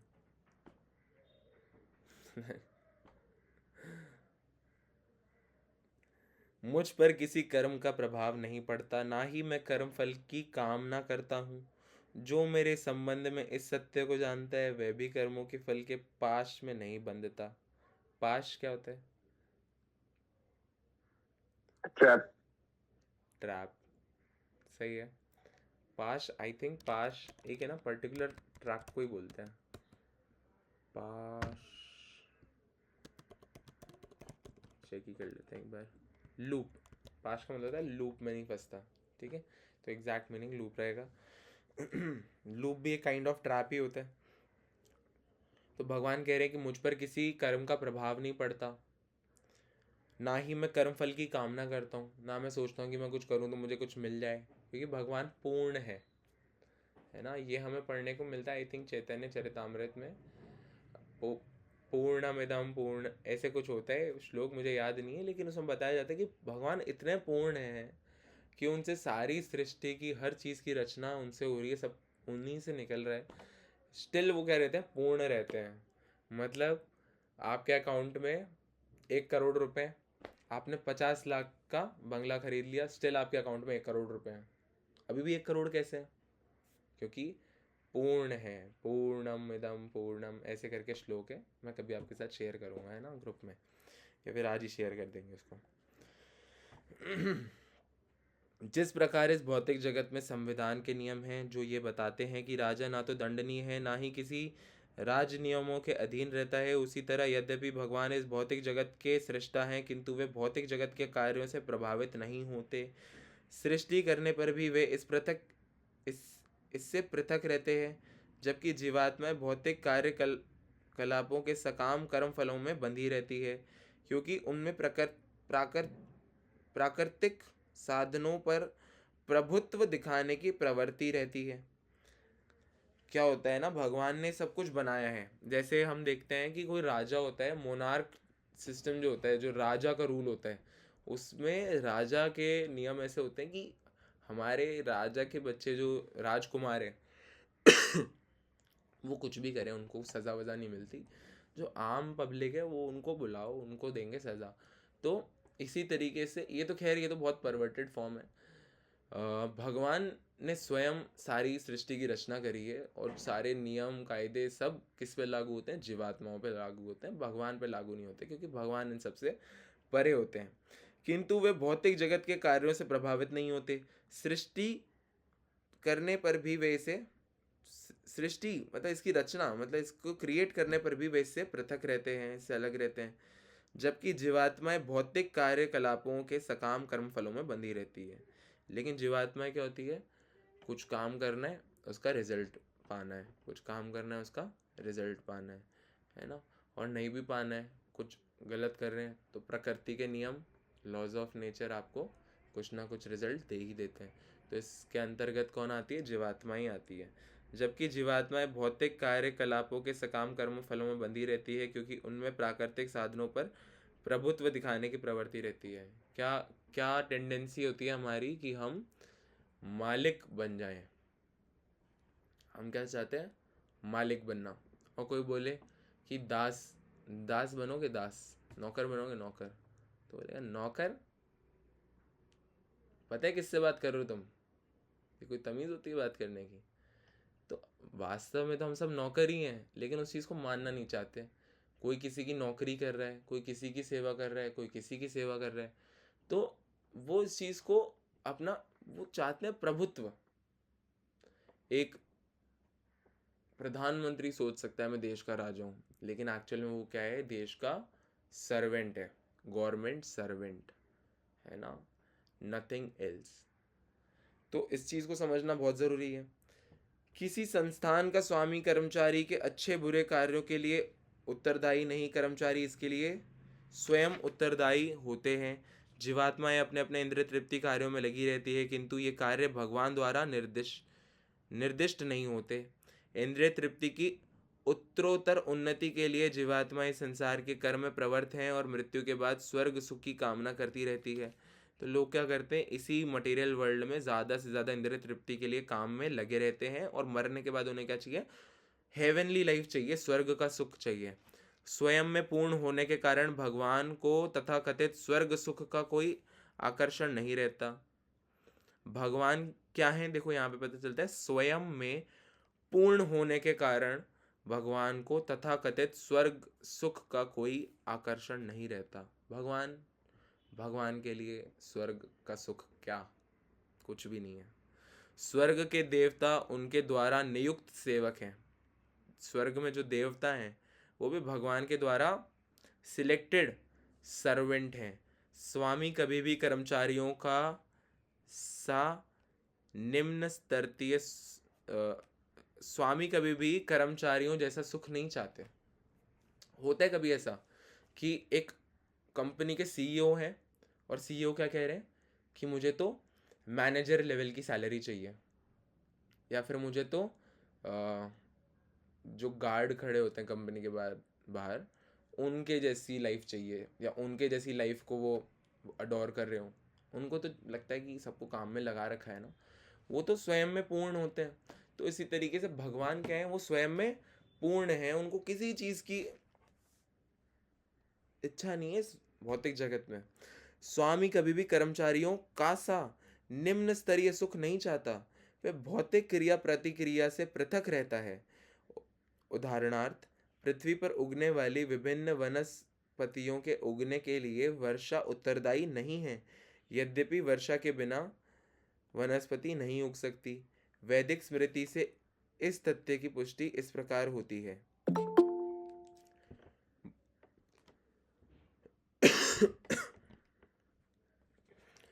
भौतिक सृष्टि के लिए भगवान ही परम कारण है। प्रकृति तो केवल निमित्त कारण है, जिससे विराट जगत दृष्टि गोचर होता है। प्राणियों की अनेक जातियां होती है, यथा देवता, मनुष्य तथा निम्न पशु, और ये सब पूर्व शुभाशुभ कर्मों के फल भोगने को बाध्य है। भगवान उन्हें ऐसे कर्म करने के लिए केवल समुचित सुविधाएं तथा प्रकृति के गुणों के नियम सुलभ करते हैं, किंतु वे उनके किसी भूत तथा वर्तमान कर्मों के लिए उत्तरदायी नहीं होते। इसमें यह बताया जा रहा है कि कई लोग क्या करते हैं कि कुछ गलत सलत करके अरे भगवान की इच्छा के बिना तो पत्ता भी नहीं हिलता, भगवान ही चाह रहे थे मैं उसको गलत करूं, ऐसे बहाने लगाते हैं गंदे, है ना। लेकिन यहाँ पे ये चीज़ पता चलती है कि भगवान उन्हें ऐसे कर्म करने के लिए केवल सुविधाएं देते हैं, ठीक है। जो प्रकृति है ये क्या है, सुविधा ही तो है। एक चक्कू सुविधा है, किसी क्रिमिनल ने चक्कू उठाया और किसी को मार दिया, इसमें भगवान ने नहीं करवाया, वो उसकी अपनी फ्री विल है, किंतु वे उनके किसी भूत या वर्तमान कर्मों के लिए उत्तरदायी नहीं होते। पुष्टि हुई है कि वेदांत सूत्र में पुष्टि हुई है कि वैषम्य नैघ्रणे न सापेक्षत्वात्, भगवान किसी भी जीव के प्रति पक्षपात नहीं करते, भगवान किसी के प्रति पक्षपात नहीं करते। जीवात्मा अपने कर्मों के लिए स्वयं उत्तरदायी है, भगवान उसे प्रकृति अर्थात बहिरंगा शक्ति के माध्यम से केवल सुविधा प्रदान करने वाले हैं। जो व्यक्ति इस कर्म नियम की सारी बारीकियों से भली भांति अवगत होता है वह अपने कर्मों के फल से प्रभावित नहीं होता। दूसरे शब्दों में जो व्यक्ति भगवान के इस दिव्य स्वभाव से परिचित होता है वह कृष्ण भावनामृत में अनुभवी होता है, अतः उस पर कर्म के नियम लागू नहीं होते। जो व्यक्ति भगवान के दिव्य स्वभाव को नहीं जानता और सोचता है कि भगवान के कार्यकलाप सामान्य व्यक्तियों की तरह कर्म फल के लिए होते हैं, वे निश्चित रूप से कर्म फलों में बंध जाते हैं। किंतु जो परम सत्य को जानता है वह कृष्ण भावनामृत में स्थिर मुक्त जीव है। जो भगवान की भक्ति को भी सोचता है ना कि मैं भगवान की भक्ति करके मुझे कुछ फल मिलेगा, कर्म फल मिलेगा, जैसे कुछ अच्छी सुख सुविधाएं मिलेगी, है ना। हालांकि केवल उसी को एक्सपेक्ट करना is not right, not totally right, कुछ थोड़ा थोड़ा राइट है। क्यों? क्योंकि जो पेरेंट्स होते हैं ना, एक बच्चा हमेशा यही सोचता है कि ये मेरे पेरेंट्स हैं, ये मुझे चॉकलेट ला के देंगे, है ना। लेकिन केवल ये सोचना कि मेरे पेरेंट और ये मुझे चॉकलेट ही देंगे, यही इनका काम है, बस ये मुझे चॉकलेट ही दें, बस इतना ही है मेरा इनसे रिश्ता कि मुझे चॉकलेट दें, और कोई इज्जत, कोई रिस्पॉन्सिबिलिटी नहीं है अपने माता पिता की तरफ, तो वो गलत हो जाता है। इसी तरीके से भगवान क्या है, वो परम पिता है, परम पेरेंट है सभी के, तो उनसे केवल मटेरियल डिज़ायर्स को फुलफिल करवाने की वांट रखना, ओनली एंड ओनली, उससे हम क्या होते हैं, भौतिक कर्म फलों में बंध जाते हैं उससे हम। और जो दिव्य सेवा होती है भगवान की, प्रेम भक्ति में जो सेवा होती है ना, वो इन सारे मोड्स ऑफ नेचर के परे होती है। और ऐसा व्यक्ति जो भगवान का भक्त होता है वो इन कर्म फलों के अंतर्गत नहीं आता, इनसे परे होता है। हरे कृष्णा। नेक्स्ट सेशन में हम कंटिन्यू करेंगे 15th श्लोक से। बहुत अच्छा चैप्टर है, आप अपने लेवल पे भी पढ़ते रहिए इसको जैसे जैसे आपको टाइम मिले। तो उससे क्या होगा कि जब आप सेशन ज्वाइन करेंगे तब आपको एक और बार सुनने को मिल जाएगा और अब हमारा रिविजन हो जाएगा, है ना। जैसे पिछले कुछ श्लोक मेरे पढ़े हुए थे तो मेरा भी थोड़ा रिविजन हो गया, है ना। हरे कृष्णा पूजा माता जी। प्रभु जी, वो आपने अभी एक इससे पहले वर्ष पढ़ा, उसमें ब्राह्मण की बात आई, तो ब्राह्मण कौन है? वेद पढ़ता है वही है ना ब्राह्मण? मतलब जो, या ये कोई कास्ट है? नहीं नहीं, ये देखो अब दो तरह की चीज़ें होती है। एक तो अभी जो फॉलो होता है ना कास्ट सिस्टम, वो तो एकदम ही वो तो हमारा बनाया हुआ है। लेकिन भगवान के बनाए हुए 4 कैटेगरीज हैं, ब्राह्मण, क्षत्रिय, वैश्य, शूद्र। और वो हम हमारे ना मोड्स ऑफ नहीं, हमारे कर्मों के अकॉर्डिंग होते हैं। जो व्यक्ति ज्ञानी होता है वो ब्राह्मण कैटेगरी के अंदर आता है। ज्ञानी का अर्थ क्या होता है? जिसके अंदर शास्त्रों का ज्ञान हो, वेदों का ज्ञान हो और भगवान का ज्ञान हो। अब ऐसे में प्रभुपाद ने यहाँ पे जो तात्पर्य उसमें बताया है कि जो ब्राह्मण हैं जिनसे हम एक्सपेक्ट कर सकते हैं कि उनको भगवान की नॉलेज हो, उनमें भी अधिकतर भगवान की निराकार रूप को ही मानते हैं वो। और उसकी वजह से उनका जो ज्ञान होता है वो क्या होता है, लिमिटेड होता है।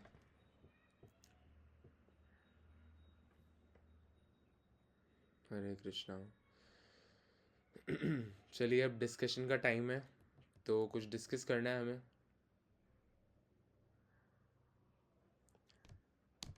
किसी को कुछ वैसे पूछना हो कि प्रभु हमारे चैंटिंग कभी होती है कभी नहीं होती है, इस तरह की चीज़ें भी। प्रियंका जी बताइए। हरे कृष्णा। हरे कृष्णा प्रभु जी। हरे प्रभु कृष्णा। जी, दीक्षा के बारे में बात करने, मतलब दीक्षा मतलब हमारे इधर जो वॉइस क्लियर आ रही है प्रभु जी? हाँ हाँ क्लियर आ रही है। हाँ, तो हमारे इधर मतलब मैं बहुत दिन से पूछने वाली थी, पर किसी को पता भी नहीं होगा ये कि हमारे जो वो वेस्ट बंगाल में कई कई जगह है जो गुरु से दीक्षा लेते हैं। जैसे कि हमारे फैमिली में सारे के सारे दीक्षा ले, ये कैसा दीक्षा है पता नहीं है, पर ये जो है ना, कान में मंत्र दिया जाता है, ठीक है, जो मतलब छोटे से बड़े तक, मतलब हरे कृष्ण का जो महामंत्र है, इसके साथ जो गोसाई होता है हम लोग का घर का, जो वो हमारे गुरु होता है, तो वो दीक्षा देते हैं। हम्म। तो इस्कॉन का दीक्षा अलग सा होता है इससे कोई? मुझे ना इस्कॉन की दीक्षा के बारे में इतनी नॉलेज तो नहीं है, लेकिन ऐसा ही कुछ होता है, मतलब कुछ अलग मंत्र भी मिलता है आई थिंक। लेकिन जैसे अब क्या होता है ना, इस्कॉन के भी देखो दो बाइफर्फिकेशंस हो गए हैं, मतलब दो पार्ट्स में हो गए।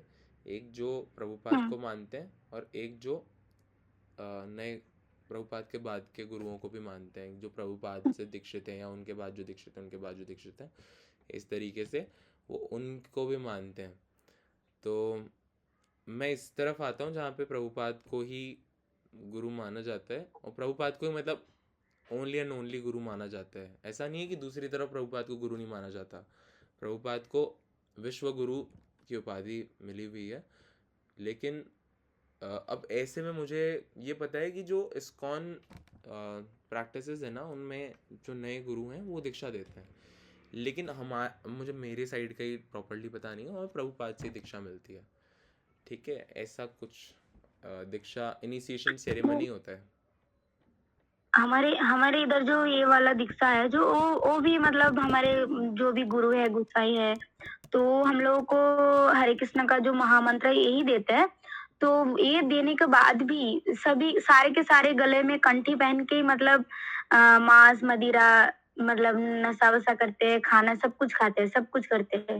मतलब ये कैसा है मुझे पता नहीं, मतलब मैं जैसे कि मैं मुझे भी ये पता नहीं था, पर बाद में जब मैं बाहर गई, मतलब बैंगलोर में गई, तो उसके बाद मैं इस्कॉन से, मतलब इस्कॉन में जाती थी हर संडे को, कॉलेज बंक करके। कॉलेज में हम लोग का संडे को एक एक्स्ट्रा क्लास रहता था प्रैक्टिकल का, तो मैं नहीं करती थी, वार्डन से बात करके ऐसे जाती थी। तो उधर जाके बहुत सारे माता जी से हम लोग का एक शादी का ग्रुप हो गया था, तो उधर मैं सारे के सारे साथ मिली। तो मुझे पूछती थी क्या माता जी आप दीक्षा ले ले लिए हो, तो मैं हाँ बोलती थी, क्योंकि मुझे पता नहीं था कि ये इस्कॉन में अलग से दीक्षा होते हैं, और ये जो हम लोग घर में जो दीक्षा देते हैं गुरु, ये अलग होता है। तो दीक्षा दीक्षा क्या होता है ना, एक ऐसा होता है जैसे ऐसे समझना, आध्यात्मिक स्तर पे हम आगे बढ़ते हैं ना, तो उसके प्रोसेस में एक पड़ाव होता है, एक स्टेज होता है जिसमें हम गुरु से दीक्षा लेके गुरु के सानिध्य में हम हमारी भगवत प्रैक्टिस कंटिन्यू करते हैं, तो उसको दीक्षा कहते हैं। अब वो क्या होता है कि मुझे भी उसके बारे में प्रॉपरली ये पता नहीं है कि दीक्षा कैसे होती है करके, क्योंकि मैं दीक्षा के बारे में खुद को मैं इतना क्वालिफाइड ही नहीं समझता कि मैं दीक्षा ले लूँ अभी। मतलब अभी तो बहुत मेहनत करनी पड़ेगी उस लेवल तक पहुँचने के लिए, ऐसा मुझे फील होता है। हालांकि पिछले का मतलब जितने टाइम से मैं कर रहा हूँ चैंटिंग, उतने टाइम में सब दीक्षा ले लेते हैं, 1-2 साल में 3 साल में दीक्षा ले लेते हैं। लेकिन मेरी तो मम्मी सोचते हैं कि दीक्षा के बाद मैं कुछ बन जाऊँगा बाबा, तो मेरे को लेने नहीं देती दीक्षा। ये तो हमारे घर वाले भी सोचते हैं कि दीक्षा के बाद मतलब वो होता है ना कि हाथ से निकल जाएगा, कहीं चले जाएंगे, ऐसे सोचते हैं। इसीलिए इसीलिए मुझे इस्कॉन का जो दीक्षा तो छोड़ो, इस्कॉन जाने भी नहीं देते। मैं अभी तक मायापुर नहीं गई हूँ, मतलब घर वाले छोड़ते ही नहीं है कि तू चली जाएगी फिर नहीं आएगी, ऐसे सोचते हैं ये लोग।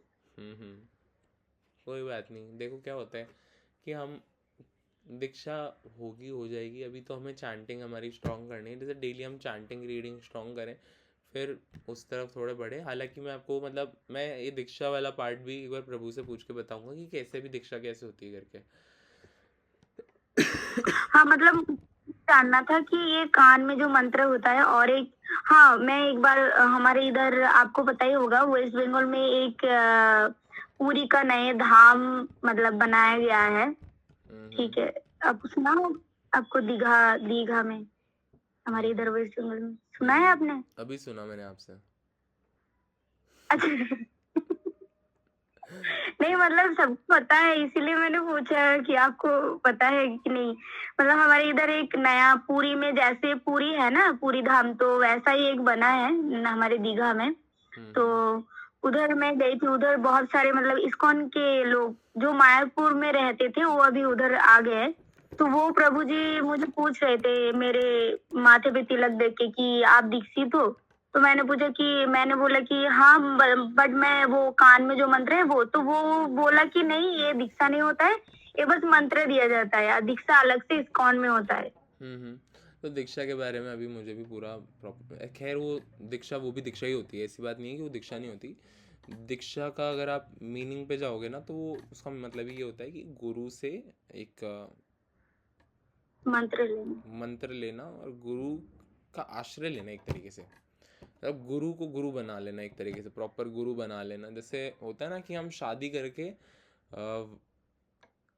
एक लड़की को वाइफ बना लेते हैं, लड़की लड़के को हस्बैंड बना लेती है, उसी तरीके से दीक्षा एक ऐसा रिलेशन है जिसमें हम एक्चुअली गुरु को गुरु बना रहे हैं। मतलब इस तरीके से आप समझ सकते हो, है ना।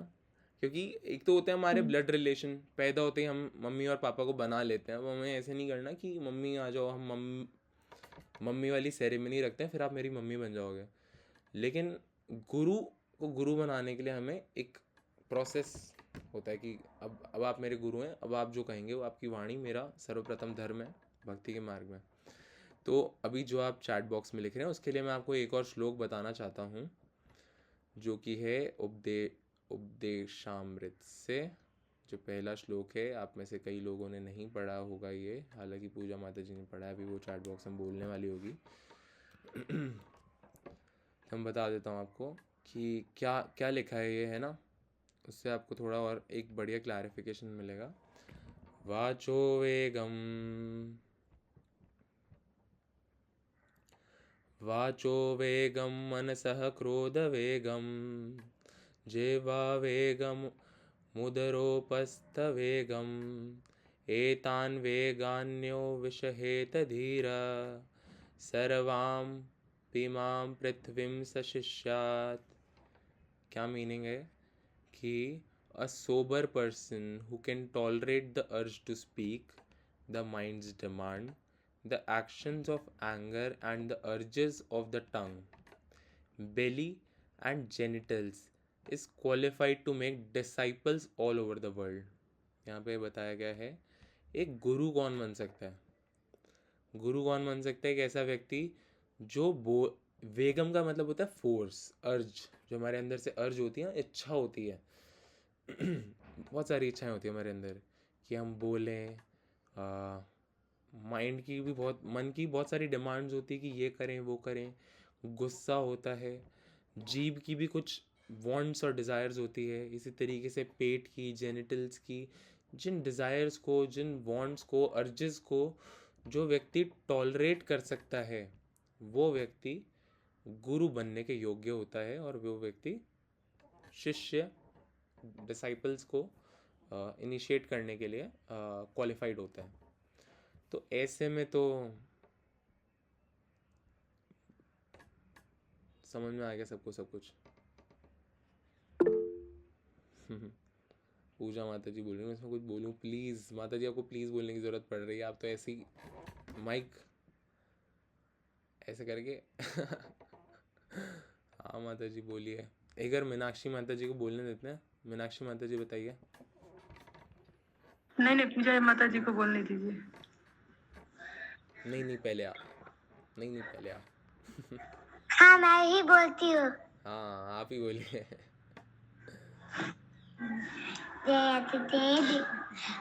मैं आपको एक गोपी गीत का श्लोक सुनाना चाहती हूँ एक। सुनाइए। जयतिथेदिकं जन्मनाम व्रजः शयत इंदिरा यशवदत्रै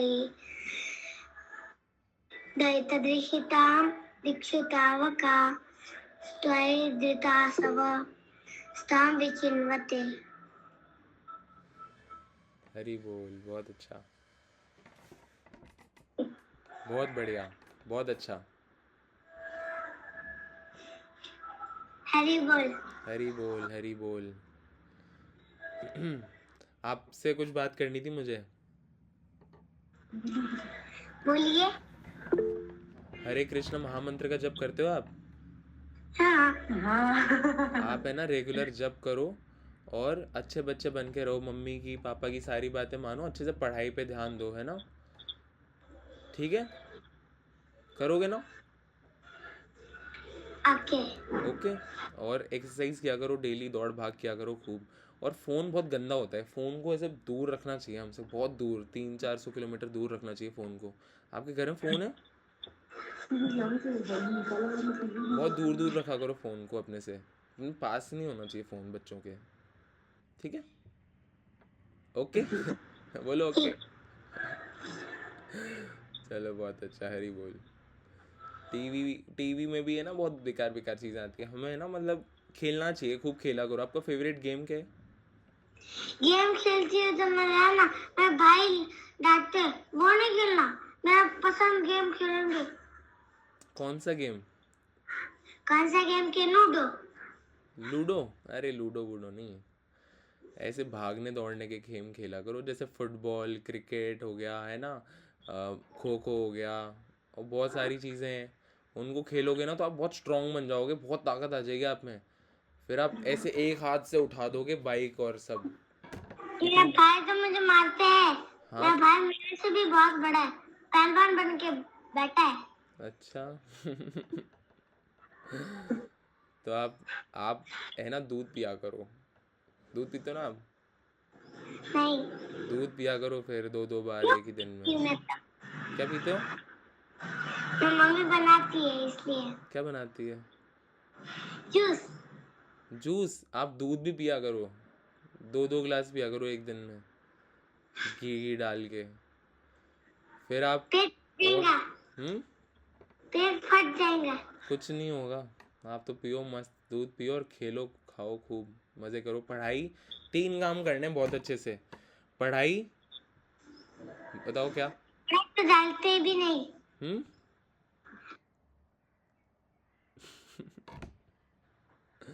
3 काम करने, पढ़ाई, खेलना और खाना। पढ़ाई ठीक। खेलना खाना, ये 3 काम ही करने, और कुछ करना ही नहीं है, सिंपल। ओके। ठीक है, ओके। ओके। हरी बोल। हरी बोल।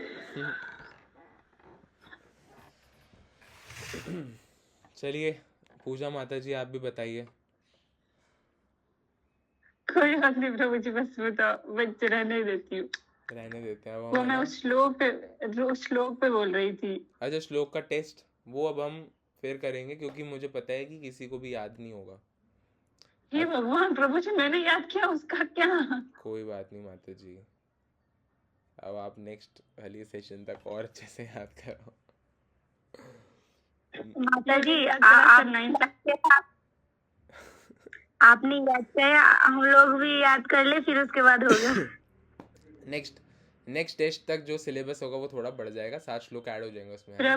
प्रभु जी ने खुद भी याद नहीं किया, मुझे ऐसा क्यों लग रहा है कि प्रभु जी ने खुद याद नहीं किया, इसलिए वो नहीं ले रहे। माता जी बाहर निकलना है बोलिए सेशन प्रभु से। जी। माता जी हमारी फर्स्ट बेंचर है हम्म और चलिए। हम लोग लास्ट बेंच। मोना माता जी फर्स्ट बेंच पे आइए, इतना प्राउडली मत कहिए, है ना? बैक बेंचर होना अच्छा नहीं है आध्यात्मिक क्लास में, ठीक है? तो अब हम जय कार्य के साथ सेशन को एंड करते हैं, और फिर उसके बाद अपने अपने संडे को एंजॉय करेंगे। हालांकि ये यही था मेन एंजॉयमेंट तो, और अब बाकी के जो संडे है वो भी आप अपना संडे का टाइम स्पेंड करिए, है ना? और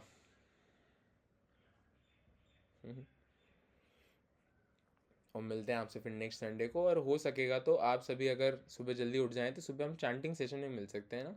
यहाँ पे साक्षी माता जी, भावना माता जी और सम भाभी जी, अंजलि जी, आप सभी आ चुके हो पहले चैंटिंग सेशन में। तो आप दोबारा से अपने स्केड्यूल को इस तरीके से बना लो कि आप सुबह चैंटिंग सेशन ज्वाइन कर पाओ, क्योंकि वो बहुत सबसे इम्पोर्टेंट सेशन वही है। ठीक है। हरेर नाम एव केवलम, ओनली भगवान का नाम है ना। चलिए, श्री श्री कृष्ण बलराम की जय। श्री श्री राधा श्याम सुंदर की, जय। जगन्नाथ बलदेव सुभद्रा मैया की, जय। जय। वृंद देवी तुलसी महारानी की, जय। जय पंच तत्व की, जय हरे कृष्ण महामंत्र की, जय भगवत गीता महाज्ञान की, जय विश्व गुरु शिला प्रभुपाद की, जय निताय गौर प्रेमानंदे। हरि हरि बोल हरि हरि बोल, हरि हरि बोल।